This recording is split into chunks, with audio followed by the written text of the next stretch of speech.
Hey guys, in this quick video, I'm going to talk about the alternative to the Pingo AI. Like, what are the tools that you can actually use? Now, the first one is the ChatGPT voice mode. I know that maybe you're gonna say, oh my god, ChatGPT, you know what I'm saying? But you know, it's like ChatGPT is great for kind of like educating ourselves.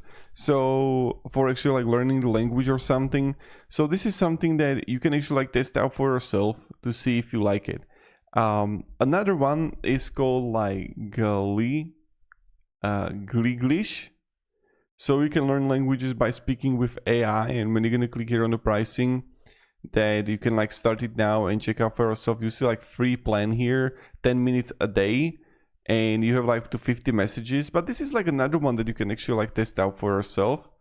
Of course Duolingo, but they had like, you know, like probably always everyone knows Duolingo, but with the Duolingo they had the issues like with the marketing and things like that, and with kind of like the translators. Like you can check the drama there, it's kind of insane. But this is another one. And then also like HelloTalk.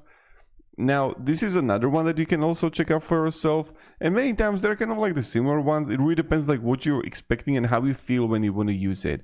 Because I can talk about the pros and cons, but you have to actually like download the app, test out if you like it, and then continue if you actually like enjoy using it. So this is like the HelloTalk also, what you can try.